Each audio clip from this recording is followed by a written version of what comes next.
Hi all, Bill Greenberg with PhoneScholar.com. Today is Tuesday, March 15th, 2011. Here's a brief summary of what we have going on the website today. It is announcement day on the website. There's 3 new phones being announced, 2 which have definite dates, 1 does not, but all 3 of them have been anticipated for a while. So to check out the entire articles and all the videos, go to www.PhoneScholar.com. And if you have any questions, send them to me at blogquestions@PhoneScholar.com or through the YouTube website, which most of you do and make comments, and thank you very much for those. Okay, here we go. Finally, HTC Thunderbolt, first LTE smartphone Verizon Wireless, is hitting on Thursday, March 17th. Yep, last week I was talking about how they were having battery issues and they didn't know, and now all of a sudden it comes out. And this kind of happens all the time. I might, just as a recommendation, you might want to wait and not get the very first ones. See what the battery, how the battery's holding up, stuff like that. So you might want to wait a week or a month if you can to do that. The only drawback is, let me go into this a little bit and then I'll tell you why. There are 2 part 1, part 2 videos from Wirefly.com. Bob over at Wirefly.com did a tremendous job on reviewing these. They are a little bit long because he goes into very in-depth in everything he's explaining. So for you first-timers who aren't quite sure about the phones and stuff, these are tremendous review videos. For you veterans and the knowledgeable and the techies, they make it a little draggy for you, but it still explains them real well and goes over every part of it. The phone's going to be coming out for $249.99 on Verizon. Wirefly is offering to do pre-orders tonight for $199.99 on contract, or $669.99 if you want to just buy the phone outright. Wirefly is known for discounting phones, not discounting phones, but giving good prices and good discounts on phones with some extra incentives. So good place to get your phones if you want to do that. He does. You'll notice in there that he does describe that there's a SIM card for the 4G, which is true. The 4G will now be using a SIM card, and that's when I talked about, is LTE going to be a universal format across all the major carriers, and that SIM card is what make it that way. How the unlocking and locking is going to work, I'm not sure, but there's the answer to, is it going to be universal and is it going to be a world phone, and those answers are yes, wherever there's LTE available. You can now talk and browse at the same time. That's also the advantage with the 4G LTE.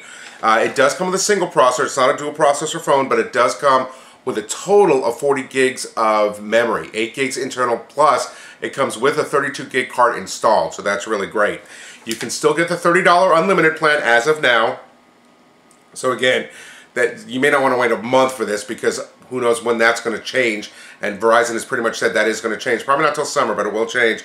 And if you get the unit right now and you want to use it as a mobile hotspot, normally it's $20 a month for 2 gigabytes of tethering ability. They're giving that tethering for free until May 15th. So, which is pretty long, a month and a half. So, if you want to get it now. So, it looks like a terrific phone. As I said before, I'm not going to go into all the specs because they're on there. You can go into the categories under Verizon on my site and check it out, or you can go to VerizonWireless.com and check out their information on it. So, great phone. Now, the next video is also from Wirefly.com, and they already did a comparison, the HTC Thunderbolt versus the iPhone 4. The Verizon version, both on Wi-Fi. Check that out. Looks like they really stack up with each other, and it looks like the Thunderbolt may actually beat the iPhone in some areas. Of course, the one biggest difference when you put on websites is the Thunderbolt has flash content and the iPhone does not. So connected videos and stuff you get on the Thunderbolt, which you don't get on the iPhone. But again, he goes over them in depth. It's a 17-minute video, so good to go, good to read. Check it out. Next, Kyocera Echo Dual Screen Smartphone coming 4/17, April 17th to Sprint.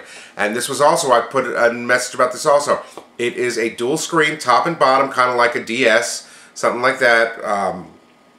It's not going to be a 4G phone. It's called the Echo. On the 26th of March, you'll be able to go onto the Sprint website, which I put a link to, the sprint.com/Echo, and go ahead and reserve one for yourself, which will be available at the stores on April 17th. Now, just as a side note, you can actually go to that website now and check out the phone and the information on the phone, but if you go starting on today, the 15th, they also have a contest or a game that you can actually win one of these phones. So go ahead and check that out.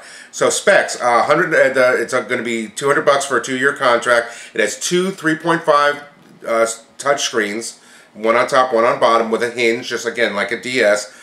Which works independently, side by side, or together. If you put them together, then they make a 4.7-inch total screen. Excuse me. There is a demo. I put a link to the Kyocera website also for this that shows an interactive demo that you can go through and check it out. Android 2.2 3G, it's single 1 GHz processor and a 5 megapixel camera. So it's going to be a pretty cool phone, pretty novelty phone. Some people will love it. Again, it's really designed for multitaskers, stuff like that. So check out the videos, check out the website. I think you'll enjoy the phone. Next, and many people have been asking me about this, and so anytime I get information on this, I'm going to put it out. Sidekick back from dead on T-Mobile, and it's been announced that later this spring they will be putting out the Sidekick 4G. It looks just like the old Sidekick with the pop-up screen, but it's going to have a 3.5-inch touchscreen display, the 5-line QWERTY keyboard, 1 GHz processor. It's going to have group text and cloud text, which is really cool, which gives you cross-platforms across different computers, PCs, things like that. It will have front and rear cameras, and it will run on the T-Mobile 4G HSPA Plus higher speed data network. So that's about all the details I have. As soon as I get more, I will put those out, but that is definitely coming at the hopefully the end of spring. So there we go. Under categories, under iPad, Apple, Verizon, Galaxy Tab, all the other ones, tablet cameras, iPad 2 versus Zoom versus Galaxy Tab. And this is a tremendous article. It's a long article. That's why I didn't put it in the main body. For those of you that are interested in the camera functions of these tablets, and that may be one of your selling points, you might want to take a look at that, because unfortunately the iPad 2 bombed out on pretty much all the tests. Overall, they also put for reference purposes, they put a Canon camera, a megapixel camera, the iPhone 4 and the iPod Touch. And just to let you know, the overall quality, the camera was 85.6, the iPhone 4 66.2. So obviously they dropped quite a bit. For those of you saying, why should I get a digital camera? There's the main reason. The Zoom was 64.8, the Galaxy Tab 63.6, the Touch 58, and the iPad 2 57.8. And like I said, as you went from test to test, the tests were exposure quality, color accuracy, sharpness, distortion, overall video quality, bright light video quality, low light video quality, and audio quality. And I also put links to the video tests that they did for all three tablets in regular light and low light, if you want to see the links on that also. So, but again, camera-wise, the iPad 2 and John at Techno Buffalo, who I'm going to put a review on for tomorrow, also was telling us how bad the camera is in this, and it's unfortunate, but that's what's coming.